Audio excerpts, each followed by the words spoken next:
Então, por que eu estou falando isso? Porque às vezes Deus usa uma pedagogia assim, não é para você escutar o Senhor, às vezes ele tem que berrar, às vezes ele tem que chamar a atenção através de uma doença. Aí o pessoal escuta. Outro jeito de mudar é você receber uma multa. Aí você começa a receber uma multa, 300 pila. Né? Aí nós brasileiros, começamos a prestar atenção, né, no trânsito. Então são pedagogias negativas que muitas vezes Deus usa através do governo, através, né, dessas doenças assim, para nos chamar a atenção. Mas não é assim que Deus quer transformar a nossa vida. Então vamos lá, tá? Nós vamos já para a parte número 4. Como é que nós efetuamos as mudanças dentro do nosso coração? Já que é uma guerra invisível, é espiritual, ela está dentro também do nosso coração, né? Eu quero que você pegue na sua frente, aí tem uma caneta, né? E tem também um estudo dirigido, onde nós toda semana estamos utilizando isso. Eu peço às células também, você que está na célula, você que vai entrar numa célula, leve junto, né? Isso aqui vai te ajudar muito no estudo da palavra nesses dias aí, tá bom? Daqui a pouco nós vamos começar a preencher algumas coisas aí, ok? Muito bem. Olha só, antes de mais nada, coloca aí essa charge, por favor. Pode colocar? Alô? O Calvin e o Haroldo, né? O Calvin disse assim: quero aprender a andar de bicicleta, mesmo que ela me mate, né? E o Haroldo foi lá segurando. E você sabe como é que é andar de bicicleta na primeira vez? O meu joelho foi pro pau, né? E aí, simplesmente o Haroldo, né, soltou e o Calvin foi pro beleléu, e a bicicleta para um lado, o Calvin para o outro. E aí ele chegou e perguntou: não é, Haroldo, ele te matou? Ela te matou? Não, ela decidiu primeiro me amassar, né? Então, muitas vezes, antes de você mudar, querido, Deus primeiro te amassa. Deus te amassa. E ninguém quer ser amassado. Ninguém quer mudanças por pedagogias difíceis. Mas Deus, às vezes, tem que nos amassar. Tem que passar pelo vale, né? Até da sombra da morte, para que você se encontre consigo mesmo. Antes de você aprender a andar na luz, muitas vezes Deus tem que pegar você como um barro, um vaso, rebelde na sua mão, e destruir tudo aquilo que o teu ego plantou, de hábitos e pecados. Ele te amassa, e depois ele te faz de novo. Essa é a boa notícia, amém? Glória a Deus. Pode colocar aí. Então, muitas vezes na vida cristã nós somos assim. Tem pessoas que andam, em vez de fazer os 4 ciclos aqui, as 4... né, engrenagens, ele vai assim, ele cai, ele levanta, ele cai, ele levanta e desiste. Mas na vida cristã, na verdade o ciclo é: o homem caído se levanta em Jesus. Ele se levanta em Jesus, ele recomeça a vida, ele tenta, né? E com a ajuda do Espírito, a intenção não é cair de novo, não é fazer todo esse ciclo, mas é, ao tentar, nunca desistir. Ao recomeçar, nunca desistir. Ao viver com Jesus, sempre olhar para tudo aquilo que Ele já proveu para nós como bênção, como ferramentas, não é? Para a gente continuar na vida cristã tendo vitórias. Tendo vitórias. Então eu quero que você olhe bem para esse ciclo. E talvez em alguma área você é assim, ó, você cai, levanta e desiste. E diz assim: pastor, não vou nem mais lutar, não vou nem orar. Não vou nem prosseguir em tentar, não é, uma aproximação com Deus, para me levantar de novo e para conseguir tentar e nunca desistir. Se você está assim essa noite, eu queria começar orando por você. Senhor nosso Deus e Pai, Tu conheces o nosso coração, Tu sabes como somos, Tu sabes que remédios o Senhor já usou para estarmos aqui. Que pedagogias tristes, muitas vezes, amargas, já foram usadas por Ti. Mas hoje à noite nós estamos aqui dizendo outra vez: Senhor, há uma guerra pelo nosso coração. E Pai, se nós estamos nesse ciclo de cair e levantar e desistir, em nome de Jesus, começa algo novo nesta noite também. Que as pessoas recomecem, que as pessoas tentem com Jesus, tentem com o teu Santo Espírito que foi dado a nós, como aquele que não só consola, mas ele te levanta para recomeçar. Então, Pai, abra os nossos ouvidos para te obedecer e para realmente termos vida em Cristo e através do Espírito Santo nunca desistir. Em nome de Jesus. Amém, pessoal? Amém. Então, o livro de Eclesiastes, capítulo 7, versículo 20, nos diz assim: todavia, não há um só justo na terra, ninguém que pratique o bem e que nunca peque. Ou seja, englobou todos nós. A Bíblia está dizendo com isso que todos nós temos defeitos, e todos os nossos pecados, não é? São realmente de raiz. Nós temos um problema na raiz do ser humano. Não há um sequer que nunca peque, não é? E se ele se apresentar, desconfie, porque o problema dele é o orgulho, não é? A pessoa, eu nunca peco, orgulhoso. Tá? Outro versículo aí em Tiago 3, versículo 2, diz assim: todos tropeçamos, até mesmo do andaime. Aqui na igreja, outro dia, um amigo nosso caiu do andaime. Está tudo bem com ele, tá, pessoal? Está tudo certo. Está trabalhando de novo. Todos tropeçamos de várias maneiras, de muitas maneiras.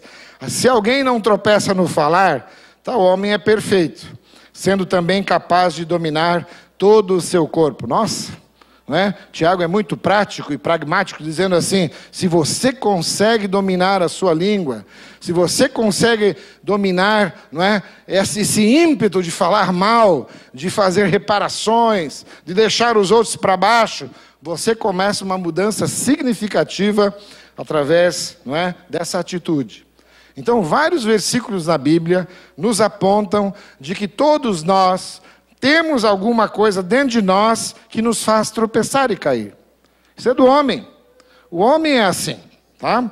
Agora, de onde vêm os meus defeitos? De onde vêm os meus pecados? Né? Nós podemos classificar pelo menos 3 áreas, pode colocar ali, de onde vêm os nossos pecados, tá? A primeira dela é da minha natureza genética. Eu recebi uma carga muito grande dos meus pais, não é? Eu percebo como estou ficando em algumas atitudes muito parecidas com a minha mãe.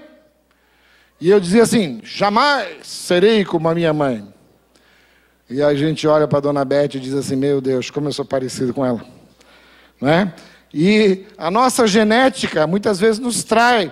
Não é? Ela faz com que nós nos inclinemos para algumas coisas que a família fazia. E a gente, mesmo detestando, mesmo não querendo, fazem parte, parece uma coisa assim, não é? Endêmica, que luta contra nós. Tá? Segunda coisa, não é? Nós sabemos que também muitos dos nossos pecados e defeitos são da nossa história. Como nós fomos sendo forjados na educação, né? Na nossa convivência social, os nossos amigos, o que eles nos ensinaram bem ou para o mal. Tudo aquilo que nós fomos ensinados a fazer de bem e de mal através da vida e da convivência com as pessoas. Então a nossa história também é muito forte na nossa natureza pecaminosa, naquilo que fazemos ou não fazemos de bem ou mal. E a última são as nossas escolhas. Tá? Ainda bem que nós temos o direito de fazer escolhas, inclusive de não pecar. É lógico que você e eu jamais deixaremos de pecar, porque a Bíblia diz que nós somos pecadores e precisamos da graça de Deus para melhorar. Mas nós podemos pecar menos, nós podemos avacalhar menos, nós podemos ser transformados pela graça de Deus, porque nós temos o Santo Espírito dentro de nós. E Ele é alguém que vai nos regenerando, mudando, transformando a nossa vida através de boas escolhas. Já fizemos muitas escolhas que simplesmente nos deixaram no chão, arrasados, tropeçando, caindo, levantando e caindo de novo, levantando e caindo de novo. E essas escolhas, então, podem ser questionadas hoje. Nós podemos, à luz da palavra de Deus, dizer: Senhor, que escolha terrível fiz eu na minha vida. mas em nome de Cristo vou me levantar, porque o Senhor assim me pede, tá? Então, agora, a outra questão é essa, e eu quero que você, então, pegue aí a folha e comece a completar aí na medida em que a gente vai falando para você. Por que é tão difícil? Por que é tão difícil mudar os meus defeitos e mudar os meus pecados? Fale consigo mesmo assim agora. Por que é tão difícil mudar os meus defeitos, mudar os meus pecados? Eu não quero que você pense agora no marido, na sua mãe, que foi tão ruim com você, ou no seu pai, que foi não é? Uma pessoa asquerosa, difícil. Não pense na tua história, que também foi uma história difícil, você veio se arrastando. Mas conhecendo um pouco da palavra, um pouco daquilo que você já entende por verdade, mesmo assim você olha para tudo isso e diz, por que é tão difícil mudar? Então a primeira coisa que a gente percebe na palavra e percebe também na nossa caminhada é porque, não é? Eu tenho esses defeitos comigo há muito tempo. Ninguém foi se estragando definitivamente nos primeiros anos de vida. Você foi aprendendo paulatinamente a errar, a pecar. E você foi ficando expert nisso. Só que, assim como o pecado não sai de nós, nós também não saímos do pecado. E a gente convive. E hoje, tem muitas pessoas que chegam, né, para mim e dizem assim, pastor, eu sou um alcoólico. Eu sou uma pessoa que tem muitos problemas com pensamentos. E eu já percebo assim que a pessoa se define através do pecado. Querido, você não é o pecado. O pecado é um corpo estranho dentro de você. E ele precisa ser confrontado com o Evangelho, com Jesus Cristo. Mas porque você está com ele há muito tempo, não é desculpa para dizer, não quero tratar isso. Porque Deus quer tratar com você. Assim como nós ouvimos, através, às vezes, de uma doença, através de uma pedagogia difícil, o Senhor começa a trabalhar contigo. Segundo lugar, por que é tão difícil? Coloque aí. Por quê? Porque eu me identifico com eles. Aqui eu coloquei um pouco dessa coisa da ganância, não é? E o nosso país é tão marcado por isso. Não estou dizendo que lá fora não é? Mas talvez a gente veja bem menos isso em alguns lugares, não é? Mas por que é tão difícil a gente deixar de ser ganancioso, corrupto? Por que a dificuldade tão grande desse país de mudar a sua mentalidade para uma mentalidade de ajuda, de fazer uma política realmente voltada ao povo? Por quê? Porque a identificação é grande. E a Bíblia mesmo diz que nós não devemos ter outros deuses diante do Senhor, porque quanto mais você adora esses deuses, tanto mais você fica identificado com eles. O que é amar o dinheiro? O que é a avareza? A avareza é exatamente essa. É a frieza da moeda, a frieza para com as pessoas, o tratamento indiferente, o tratamento desumano, desigual, não é? Gerando violência na sociedade. O seu ídolo vai definindo você. Se você ama a Deus, você vai começando a ficar cheio de amor e de misericórdia. Se você ama dinheiro ou qualquer outra coisa, você vai ficando identificado com esse ídolo. O ídolo vai se tornar você. Por isso, a identificação. Eu tenho que entender que eu preciso olhar com o que eu me identifico tanto. Aí vem várias áreas, você já está pensando nelas, né? Terceiro lugar, pode colocar aí. Por que é tão difícil mudar? Porque meus defeitos trazem recompensa. Coloquei esse sujeito aí, muita gente pode gostar, outros podem não gostar, faça o seu julgamento, não é? Mas qual é a recompensa dele de ser assim? Não é? Vaidade. Vaidoso, o cara é bom, o cara faz um monte de gol, e aí começam as escolhas, não é? A vaidade, tudo isso traz recompensa, o aplauso, o dinheiro fácil, não é? E eu queria colocar outros jogadores aí também, ou seja, tudo isso que traz dificuldades para eu mudar, é porque eu sou recompensado. Traz prazer. Não é? O pecado traz um certo prazer na nossa vida. E eu preciso confrontar isso e dizer, será que eu estou me acostumando? Será que eu estou acomodado em não confrontar mais aquilo que o Senhor quer mudar no meu coração?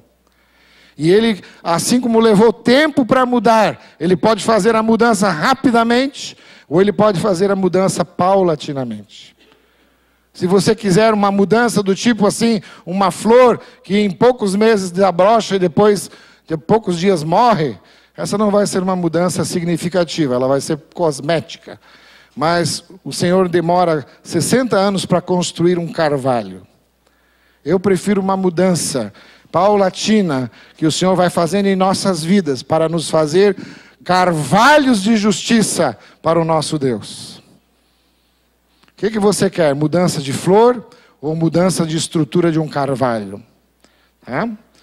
E ainda tem mais uma que você pode colocar aí. Por que é tão difícil mudar? É porque Satanás me desencoraja. Aí vem o marido e diz para a esposa, não é? Me desculpa, me perdoa, não é? E aquela cara ali diz tudo. A dificuldade de perdoar. Ou a dificuldade porque ele já errou outras vezes. Ou ela já errou outras vezes.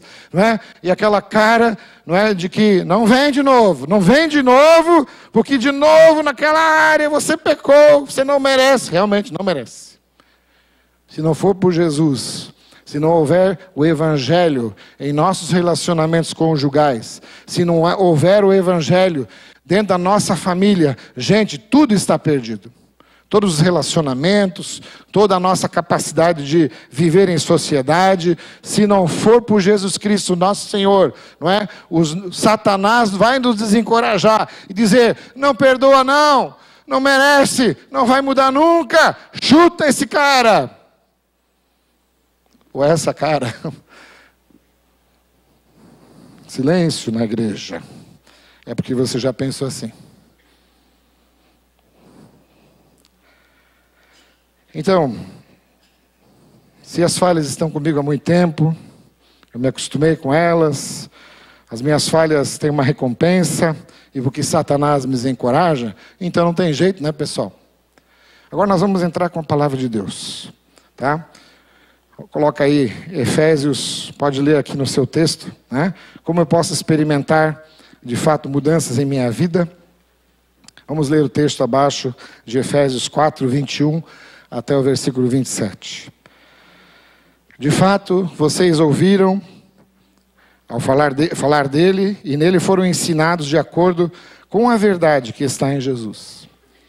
Quanto à antiga maneira de viver, vocês foram ensinados a despir-se do velho homem que se corrompe por desejos enganosos, a serem renovados no modo de pensar e a revestir-se do novo homem, criado para ser semelhante a Deus em justiça e em santidade, proveniente da verdade.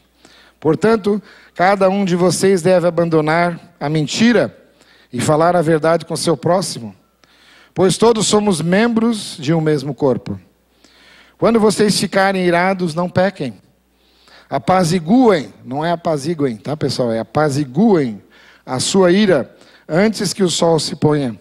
E não deem lugar ao diabo. Amém, pessoal? Então, vamos lá. Tem alguns princípios aqui que queremos ensinar para você, e você pode anotar aí, levar junto, colocar na sua Bíblia para reler e aprofundar isso na sua vida. A mudança vem através desse constante exercício de mudança. Princípios para a mudança. Primeira coisa que eu percebo nesse texto, no versículo número 21. De fato, vocês ouviram falar dele, e nele foram ensinados, de acordo com a verdade que está em Jesus. Para mudar, eu preciso aceitar a verdade. Coloca lá. Para mudar de verdade, eu preciso aprender a aceitar a verdade.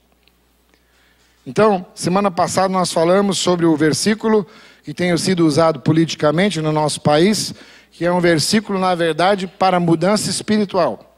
Conhecereis a verdade, que é Jesus, uma pessoa. E essa verdade, Jesus nos libertará. Tá? E aqui a Bíblia está dizendo de novo, que aquilo que começou em Cristo, agora tem que ser uma atitude constantemente buscada por mim. Assim como eu busquei Jesus para uma mudança significativa em mim, agora eu tenho que deparar com o meu coração e dizer, por que é que eu sou como sou? E admitir que sou assim e que preciso de ajuda. Aliás, isso no AA é a primeira lei, é a primeira regra, primeiro ensinamento que você tem que ter. E é o mais difícil deles. A gente chegar e dizer diante do espelho da palavra, diante do espelho da esposa, não é, do marido, dos filhos, alguém dizer, você precisa de ajuda, e eu dizer assim, eu não preciso.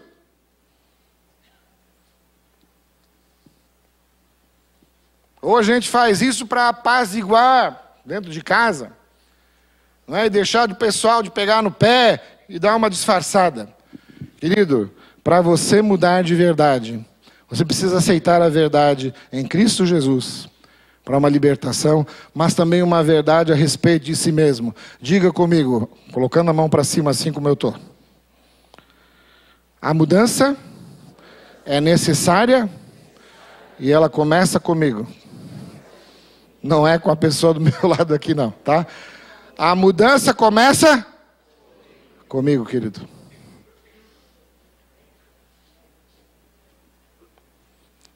Tem muita gente que quer mudar filho, marido, esposa, não é? Como é fácil, nós temos sempre mais leis para os outros, já viram isso? Oh, coisa difícil. Agora, isso não é evangelho. O evangelho é sempre, começa comigo, eu aceito a verdade, eu preciso mudar, eu tenho falhado e pecado, eu tenho caído e levantado e caído, e preciso recomeçar. Então, meu querido, acolha isso no seu coração. A partir de hoje, mudanças têm que acontecer comigo. Segundo princípio, você já está aí? Pode voltar lá, volta lá. Para mudar, eu tenho necessidade de fazer boas escolhas. Aí eu peguei um mestre e um discípulo, não é? Sentadinho ali, e o cara fala assim, mestre, como faço para tornar-me sábio? Boas escolhas. Como fazer boas escolhas? Experiência. Como adquirir experiência? Más escolhas. Entendeu? Esse é um princípio deles ali. Né? Mas a palavra de Deus, ela diz para nós que fazemos boas escolhas aqui no versículo 22. Quanto à antiga maneira de viver, vocês foram ensinados a despir-se do velho homem que se corrompe por desejos enganosos. Ou seja, tem velhas atitudes em nós que vão concorrendo com coisas do Espírito Santo, e ele está dizendo, vamos tirar essa roupa velha aí? Vamos se revestir do novo, que eu estou trazendo para você como presente, que vai mudar a atmosfera dentro da tua casa. Essa língua, não é, que só fere, não é? Esse jeito de desdenhar as pessoas, esse jeito não colaborativo, sempre culpando os outros. Querido, o novo está na sua vida, o Espírito de Deus já está transformando você, e você paulatinamente tira essa velha roupa, esse velho hábito, esse velho pecado em você, e você diz, Senhor, obrigado pela novidade de vida. Não é só por um conceito budista, mas é por um conceito evangélico, do evangelho que vai transformar você. Não é fazendo só más escolhas, boas escolhas, más escolhas, boas escolhas. Não, isso é só cair e levantar. Mas é recomeçar sempre no Espírito para que você continue de pé. Tem mais alguma coisa? Tem. No versículo 23 diz assim, a serem renovados no modo de pensar. Como Paulo fala isso nas Escrituras, né? Renovar o vosso pensamento, renovar a nossa mente, não é? É fazer essa metanoia, não é? E mudar o mindset, o jeito como você pensa, tá? Por exemplo, você sabia que a ansiedade, na verdade, é um jeito de pensar errado? É um jeito de antecipar coisas ruins. 95% das coisas ruins que você pensa não vão acontecer. 95%. E você fica preocupado. Ai meu Deus, o que vai acontecer amanhã, se é isso. E aí fica antecipando um dia, 2 dias, um mês, não é? E vivendo aquela angústia no seu coração. Como é que eu vou transformar isso? Através do Evangelho e através de bons pensamentos da palavra, alimentando-se da palavra, lendo bons salmos para começar. Nós temos o Salmo 23, o Salmo 16, o Salmo 139, não é? Alguns salmos que vão colocar em você um novo mindset, um outro jeito de pensar. De que apesar das dificuldades eu continuo a confiar no Senhor. De mesmo quando nós vamos enfrentar doenças e dificuldades, o Senhor há de prover para o nosso coração o alimento e a constância dEle para mudar meus pensamentos. E uma vez que eu consigo, pelo Espírito Santo de Deus, chegar naquele princípio, naquele ponto, em que a paz de Deus transforma o meu coração, em que a paz de Deus guarda a minha mente e o meu coração em Cristo Jesus, eu estou tranquilo. Eu estou tranquilo. Você já tem experimentado isso, querido? Que quando você começa a pensar o Evangelho, pensar coisas de Deus, começar a pensar outras categorias espirituais, o resultado disso sempre é paz com Deus. Paz contigo mesmo, paz com o próximo. Eu paro de ser beligerante, eu paro de querer ganhar as guerras, eu paro de querer fazer, não é, com que o outro sempre perca. Então, querido, comece a checar os seus pensamentos. Os velhos pensamentos são gerados por Satanás, muitas vezes, são gerados pelo pecado no teu coração. Eles precisam ser confrontados. E eu preciso do auxílio da palavra. Por isso, meu querido, como é importante você sentar todo dia, no mínimo aí 10 minutos. Você gasta com o WhatsApp muito mais. Não tem desculpa. 10 minutos que seja para começar. Não é? A trocar os pensamentos antigos, velhos, que estão lá dizendo: você não consegue, você é um derrotado, você está na mão do inimigo, você vai ser mais uma vez derrotado hoje, em nome de Jesus. Cheque o seu pensamento com a palavra da verdade. Você precisa diariamente desse impulso do Espírito Santo. Amém? Mais uma coisa. Número 4, pode colocar aí, você escreve ali. Para mudar, eu preciso da ajuda efetiva do Espírito Santo, tá? E o versículo que eu escrevi aqui para vocês é: não se embriaguem com o vinho, que leva à libertinagem, mas deixem-se encher pelo Espírito Santo, tá? No versículo aqui da Bíblia, é o versículo de número 23, não é? Uma mudança efetiva pelo Espírito Santo, 24, que diz assim: a revestir-se do novo homem, criado para ser semelhante a Deus em justiça e em santidade, provenientes da verdade. Deus não quer que você permaneça a mesma pessoa durante anos e anos a fio. Que você não cresça. Nós estamos aqui falando sobre essas guerras invisíveis, porque nós podemos crescer numa nova dimensão de vida e de santidade com o Espírito Santo de Deus. O Espírito Santo de Deus não foi mandado para a gente para apenas termos bons sentimentos em relação a Deus no culto. É maravilhoso louvar o Senhor. É maravilhoso você ouvir palavras. É maravilhoso a gente, não é, estar extasiado na presença de Deus. Mas essa é uma tarefa pequenininha do Espírito Santo. O livro de João fala claramente a tarefa do Espírito Santo para nós. É nos levar a conhecer toda a verdade. É nos levar a Jesus. É nos entranhar com Jesus. É que os sentimentos dele, os pensamentos de Jesus, através do Espírito, sejam tão entranhados, que eu tenha uma nova mente, que eu tenha um novo coração, um novo jeito de agir para a glória e honra do seu nome. Isso é mudar através do Espírito Santo. Na terça-feira, nós estamos aprofundando bastante sobre a obra e atividade do Espírito Santo de Deus na nossa vida. Não perca. Se você quer crescer e ser transformado pelo Espírito Santo, você precisa, querido, dizer: Senhor, aqui tem alguém que precisa, que tem sede do Espírito Santo. Amém? Sem o Espírito Santo não há mudança em nós. Há legalismo. Muitas igrejas querem que você mude, e a nossa também. Mas não é só por esforço próprio. É porque o Espírito Santo está colaborando, está colocando um ferramental, está colocando obra no teu coração, para você dizer, e não ter desculpa de dizer que eu não quero mudar. Não, você pode mudar.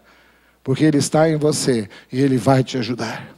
E sempre que você dá o primeiro passo, o Espírito Santo já dá mais um. E se dá um segundo passo, Ele vai te levando adiante. E a mudança começa a acontecer. Quinto, para mudar, eu vou necessitar de uma comunidade cheia de honestidade. E aqui entra o grupo pequeno, as células. Meus irmãos, se o pai ensina, a não tomar responsabilidade, a não bater no peito e dizer, a mudança aqui em casa começa comigo. Eu vou ensinar meu filho, eu vou mostrar a ele como o Evangelho opera em mim. Se o pai ou a mãe não assumem essa responsabilidade, vai ficar assim, não fui eu, aí o camisetão grandão, e o pequenininho vai dizer o quê?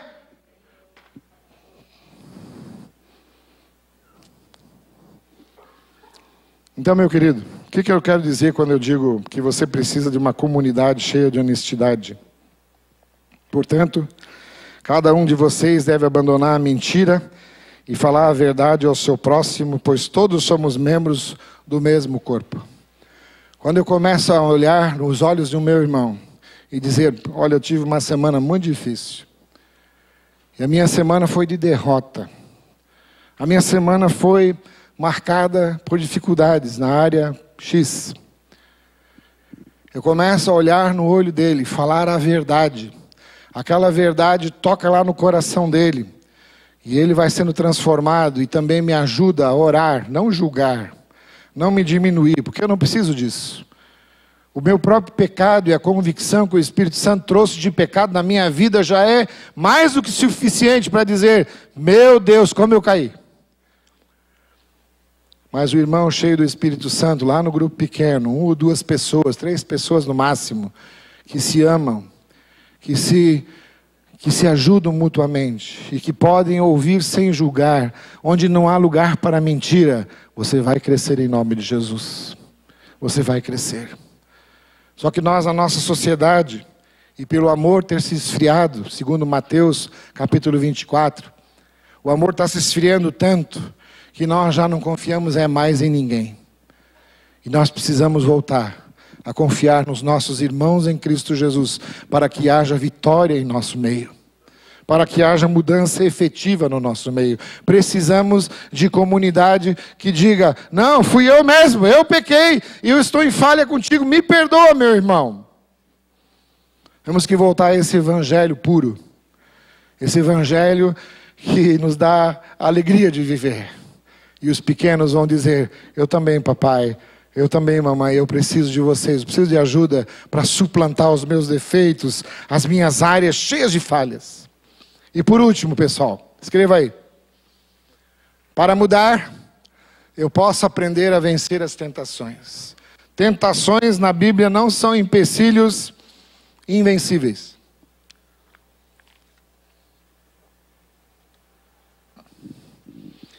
Quando vocês ficarem irados, não pequem. Apaziguem a sua ira antes que o sol se ponha e não deem lugar ao diabo. O que está falando aí? Está falando que tentação pode ser vencida.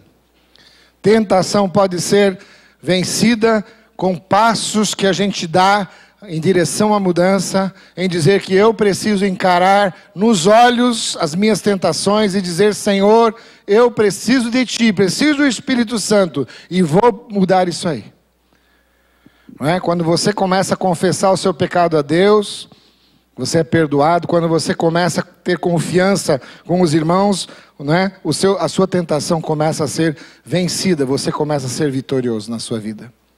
Então, meu querido, não é? Eu sempre olho para as ratoeiras de antigamente, alguns de vocês talvez nem conhecem, né?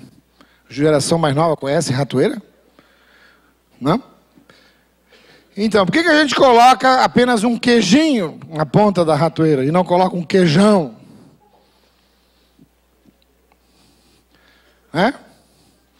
Primeiro, para ter um equilíbrio com a ratoeira. E também para que o ratinho possa ser vencido ali na primeira mordida e pau. E a segunda é porque nunca a tentação se apresenta para nós como um queijão, redondo, amarelo. É sempre uma coisa bem pequenininha assim, ó, que vai nos comprometendo. Eu vou mordendo aquilo e vou achando, tá fácil. Ninguém me pegou. Ninguém me pegou no flagra. E eu fico me acostumando com aquela coisinha. E deixo para lá, a ratoeira não fez nada, não desarmou. Volto lá no segundo dia, continuo com a minha tentaçãozinha. Me acostumo com aquele queijinho Gouda. Sei lá. E vou cheirando aquilo toda noite. Mas um dia aquilo me mata. Um dia aquilo me pega. Então tentação é sempre pequenininha. É proporcional. O diabo é astuto. Ele vai colocando você em situações proporcionais. E na medida em que você vai se acostumando com aquilo, você vai sendo presa fácil para Satanás. Não dê lugar ao diabo. Quando você vê, por exemplo, filmes de guerra, você percebe assim que para os americanos vencerem, por exemplo, lá nas Filipinas, lá nas ilhas do Pacífico, a Segunda Guerra Mundial, a primeira coisa que entrava nas praias eram os marines. Aqueles caras meio xiita assim, que vão estabelecendo uma cabeça de ponte 100 metros por 100 metros. E aí eles conseguem mandar os outros marinheiros para atacar. Eles estabeleceram uma pequena cabeça de ponte, a gente fala assim. Satanás faz a mesma coisa. Ele coloca um queijinho, uma cabeça de ponte e vai colocando lugar na sua vida para que você vá se acostumando com isso e acha que a ratoeira jamais vai pegar você. Ela pega, meu irmão. Ela pega. Por último, eu queria mostrar uma foto para você. Foi uma coisa que eu e minha sogra, Gilberto e Gúndula, e também a pequena Gabi, vivemos esse final de semana. Pode apagar uma luz aí para deixar mais nítido? Tá? Essa senhora do meio de rosa é a minha mãe espiritual. Ela vai fazer 100 anos em fevereiro do ano que vem. E a minha sogra falou assim, vamos visitar a Dona Lise, lá no lar de idosos Bethesda, da igreja menonita, em Curitiba. Eu estava em Curitiba numa convenção da nossa igreja, e eles vieram no sábado, e nós fomos visitar a minha mãe espiritual. Meu pai espiritual morreu há uns 12 anos atrás, com 86 anos mais ou menos, e ela ficou viúva nessa época. E o coração dela ficou tão triste, obviamente, e ela mais ou menos ficou aí 1 ano, 2 anos de luto. Não tocava mais o violão dela, exímia cantora, uma mulher de Deus mesmo, que nos ajudou. Eu tinha 17 anos quando me converti, essa mulher foi para o campo missionário com 46, 47 anos. Ela e o esposo dela se tornaram meus pais espirituais. E ela ficou esse tempo então de luto. E um dia, com 90 anos de idade, ou seja, 10 anos atrás, ela bateu na mesa assim, minha filha, fiz uma decisão, 90 anos. A filha assustada disse, o que foi, mãe? Eu decidi que eu vou deixar de ser triste daqui para frente, porque a tristeza está me matando.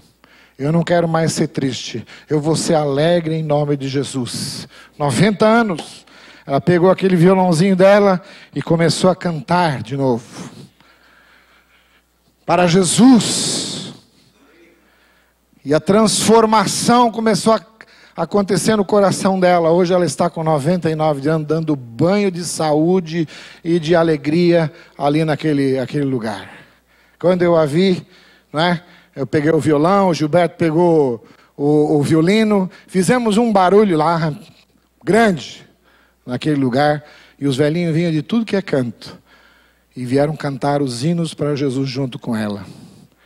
100 anos, pessoal. Mas com 90, ela ainda faz decisões para mudar a sua vida. Você e eu não temos desculpa. Não temos. Se alguém com 90 anos bate na mesa e diz, é comigo, a mudança é comigo. Meu marido já foi, não volta. Vou vê-lo lá no céu. Mas a tristeza não vai ordenar a minha vida. Ela mandou o seu pensamento a mudar. E começou então de novo a influenciar. Foi muito bonito, uma visita e tanto. Minha sogra aqui teve a ideia e nós fomos lá para a glória do Senhor fazer essa visitinha para ela. Querido, qual é a mudança? E você não tem 99, hein? E nem 90. Que precisa ser feito por você essa semana. Olha para essa senhora. Ela parece triste. Cara, ela estava sentada assim numa cadeira. E aí caiu o chinelo dela. E aí a minha sogra, apavorada.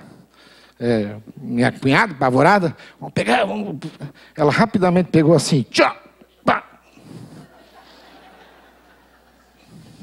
Sem dor nas costas. 99 anos. Qual o segredo? Obedecer a Jesus e mandar o seu pensamento mudar.